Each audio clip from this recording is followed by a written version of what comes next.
हिंदुओं को तो आप धक्के मार के खदेड़ दे रहे हो, हिंदुओं को तो नागरिकता नहीं दे रहे हो, और दूसरे को जो है अपना करके हो सकता है कल कुछ कोई कांड हो जाए, बड़ी घटना हो जाए जी।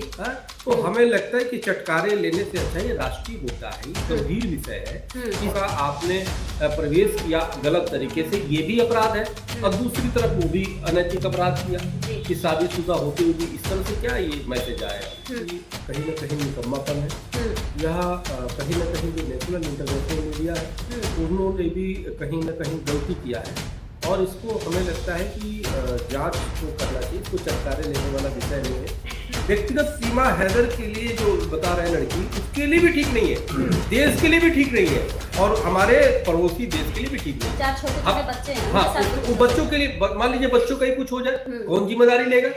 तो जी हाँ दोस्तों, हिंदू सभा के राष्ट्र अध्यक्ष चक्रपाणी जी महाराज का सीमा हैदर को लेकर एक बहुत ही तगड़ा बयान सामने आया है, जो कि उनका ये वीडियो सोशल मीडिया पर काफ़ी वायरल हो रहा है। यहीं पर आप लोगों को महाराज जी की पूरी वीडियो क्लिप दिखाएंगे, लेकिन वीडियो दिखाने से पहले आपसे रिक्वेस्ट करना चाहेंगे, प्लीज़ इस वीडियो को ज़रूर लास्ट तक देखिए और जितना हो सके इस वीडियो को ज़्यादा से ज़्यादा शेयर कीजिए।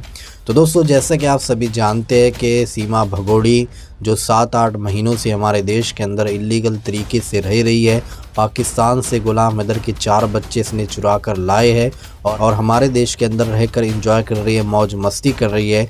लेकिन अब इसकी उल्टी गिनती शुरू हो चुकी है और अब बर्बादी के दिन इसके शुरू हो चुके हैं, क्योंकि एडवोकेट मेमून मलिक साहब जो भारत के एक फेमस लॉयर है, उन्होंने इस केस को अपने हाथों ले लिया है और अब ये बहुत जल्द पाकिस्तान डिपोर्ट होने वाली है। ऐसे में दोस्तों, हमारे भारत देश की एक वरिष्ठ पत्रकार है, एक ईमानदार और सच्ची पत्रकार है, जिनका नाम है श्रावणी मिश्रा जी, जिनके यूट्यूब चैनल है बजाते रहो भारत न्यूज़। तो दोस्तों, आप देख ही रहे कि किस तरह से इस भगोड़ी के ख़िलाफ़ वो आवाज़ उठा रहे हैं और गुलाम हैदर का किस तरह से सपोर्ट कर रहे हैं, और इस भगोड़ी की जो हरकतें हैं, जो बदमाशियाँ हैं, जो निकम्मी हरकतें हैं, वो दुनिया को दिखा रही है।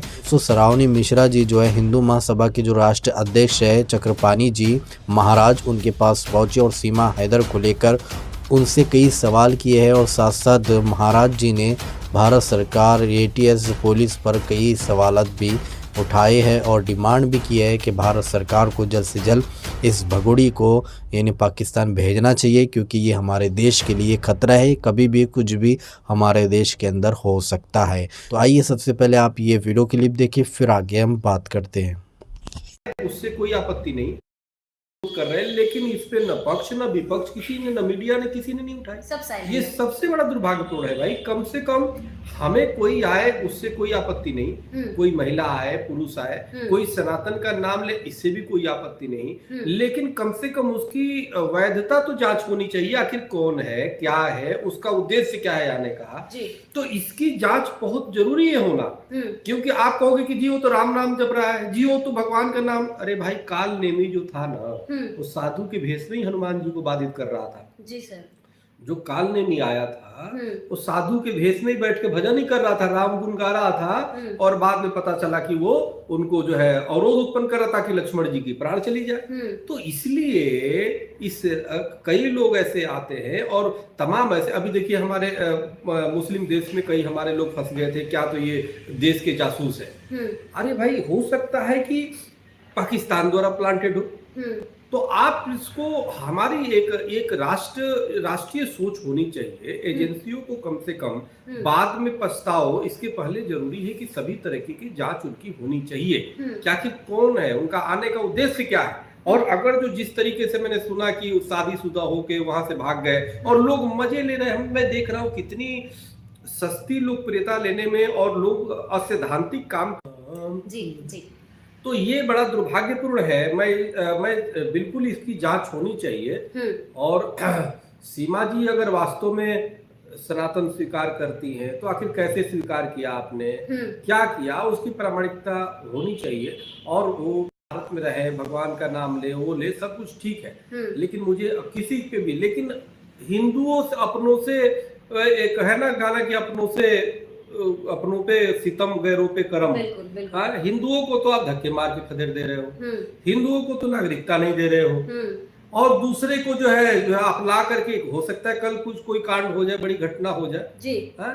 तो हमें लगता है कि चटकारे लेने से अच्छा ये राष्ट्रीय मुद्दा है, ये गंभीर विषय है। इसीलिए मेरा ये मानना है किसी को भी आप अगर जो हमारे देश में, वो भी दुश्मन देश है पाकिस्तान, हमेशा वो चाहता है कि भारत का कैसे अहित हो, तो इसलिए हमें लगता है कि इस पे विचार करना चाहिए। और चुके थे, बाद में सोशल मीडिया के माध्यम से आया, मीडिया के माध्यम से आया, कुछ मीडिया ने उसको दूसरे तरीके से हिंदू मुस्लिम और प्रेम प्रसंग दिखा दिया। देखिए, प्रेम का भी एक धर्म होता है, ऐसा नहीं होता आप शादीशुदा हो और किसी से करके, तो अनैतिक है ना। तो ठीक है, मुस्लिम युवक था, उसके आप छोड़ के, उस तरह से भी अनैतिक है। और इस तरह से भी यानी राष्ट्र के में सीमाओं का आपने प्रवेश किया गलत तरीके से, ये भी अपराध है। और दूसरी तरफ वो भी अनैतिक अपराध किया कि शादीशुदा होते हुए भी इस तरह से क्या ये मैसेज आया। हमारा भारत तो एक परंपरावादी देश है।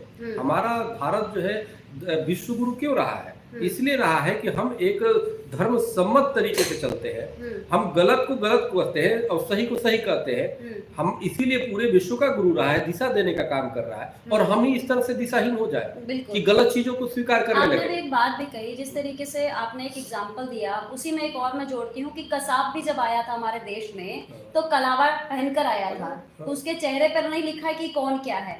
दूसरी चीज, बराबर जब इसके ऊपर सवाल उठ रहा तो ये कह रहे हैं कि सीएए लागू होने का इंतजार किया जा रहा है, चुनाव से पहले सीए लागू होगा, सीए लागू होगा, फिर लोगों को चिन्हित किया जाएगा कि कौन हमारे देश के नहीं है।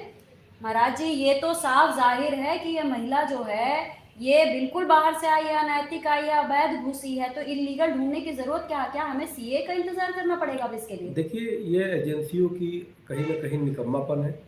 यह कहीं ना कहीं जो नेशनल इंटरनेशनल मीडिया है उन्होंने भी कहीं ना कहीं गलती किया है। और इसको हमें लगता है कि जांच को करना चाहिए। इसको चटकारे लेने वाला विषय नहीं है। किसी दिन कुछ अहित हो गया, अगर उसी के साथ मान लीजिए हो गया, तो पाकिस्तान तुरंत प्रायोजित कर देगा कि आपने उसका हित कर दिया, पूरा विश्व की जाएगा, काम दिखाओगे भाई। तो इसलिए उस व्यक्तिगत सीमा हैदर के लिए जो बता रहे हैं लड़की, उसके लिए भी ठीक नहीं है, देश के लिए भी ठीक नहीं है, और हमारे पड़ोसी देश के लिए भी ठीक नहीं है। चार छोटे छोटे बच्चे हैं, हाँ, वो बच्चों के लिए, मान लीजिए बच्चों का ही कुछ हो जाए, कौन जिम्मेदारी लेगा?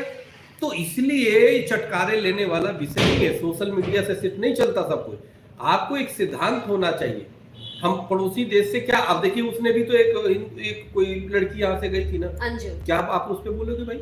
तो हम जब खुद ही नैतिक अपने पालन नहीं करेंगे नैतिक सिद्धांतों का, तो दूसरे पे हम क्या भाषण देंगे?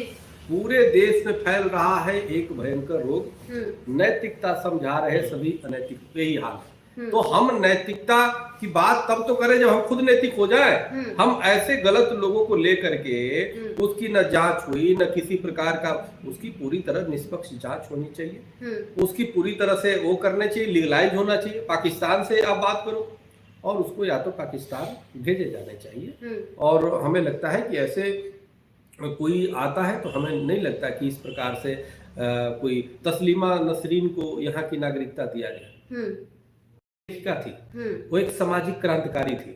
वो समझ में आता था, उसे वैचारिक मतभेद थे, यहाँ पे लिया, वो नागरिकता मांगा, लीगल तरीके से उसे मिल गया। आप क्या हो कि आपको नागरिकता कैसे मिले, क्यों मिले? बिल्कुल। तो ये बहुत जरूरी है। आपकी पहचान क्या है, आप कौन हो? एक तो अवैध तरीके से सबसे पहले सीमा पे उन लोगों की जांच होनी चाहिए जिन लोगों ने प्रवेश करने दिया, संरक्षण दे रहे हैं दीदी। हाँ, और तो उन सब पे कार्रवाई होनी चाहिए। अभी हम तो देखे कुछ वीडियो हमने देखा, एक आस्था जी है, आस्था जी बहुत अच्छी वीडियो, उन्होंने कई बार उठाया प्रश्न, बेचारी अकेले उठाती है।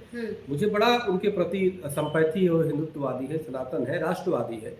उनको कुछ लोगों ने हंसी उड़ाने लगे, मजाक उड़ाने लगे, उनका ही उपहास उड़ाने लगे, जबकि वो बहुत विषय गंभीर रख रहे थे। तो मेरा भी ये मानना है कि स्वयं जो है सरकार को इसको स्वतः संज्ञान लेना चाहिए और उसकी पूरी तह तक जाना चाहिए, और मीडिया को भी इस पे थोड़ा सा गंभीरता से इसको दिखाना चाहिए। मैं आपको धन्यवाद दूंगा कि आपने इस जो एंगल को पकड़ा है। परमात्मा न करे कहीं किसी दिन कुछ अप्रिय होता है ना, तो पूरा देश कहीं मुंह दिखाने लायक नहीं रहेगा। बिल्कुल, सबके ऊपर छींटे पड़ेंगे। महाराज जी, एक सवाल मेरे भी मन में ये उठता है, जैसे कि आपने बताया कि वो अवैध तरीके से आई है, उसके खिलाफ एफआईआर दर्ज है, वो बेल पर बाहर है, तो क्या ये संभव है कि बेल पर आउट होने पर आप यूट्यूब में वीडियोस भी बनाएं, आप उसमें डांस भी करें, नाच भी दिखाएं, लोगों को भी कहें कि हमें हेल्प करिए, अपना बारकोड उसमें डालें, अपना नंबर डालें, बैंक अकाउंट डालें और लोगों को भी बुला बुला के उनसे तोहफे लें? क्या ये संभव है? क्योंकि कहीं ना कहीं इससे भी तो सुरक्षा के ऊपर सवाल उठ रहे हैं। कहाँ पे एफआईआर और बेल कहाँ पे है? क्योंकि वो अवैध आई थी तो अच्छा। इनको कोर्ट ने बेल दिया है ना, बेल पर ही तो बाहर है। और एक चीज इसके साथ मैं जोड़ना चाहूंगी कि एक कबूतर आ गया था चाइना से हमारे देश में, उसको 8 महीने नजरबंद रखा गया था क्योंकि उसके पैरों जो पंजे थे उस पे अंगूठी थी, अंगूठी में कुछ चाइना से लिखा गया था। तो ये तो जीती जागती पूरी महिला है, ये नजरबंद क्यों नहीं रखी जाती है? क्यों इसको इतना है कि लोगों से भी मिल सकती है, बाहर भी आ रही है, कहती है मैं अयोध्या जाऊंगी, मैं राम मंदिर जाऊंगी, इनके लिए परमिशन मांग रहे हैं बहुत सारे लोग, इनके खुद के वकील कह रहे हैं। कैसे सर, लोकतंत्र है हमारा देश, लोकतंत्र है। तो इस तरीके से हम सनातनी हमारे मन को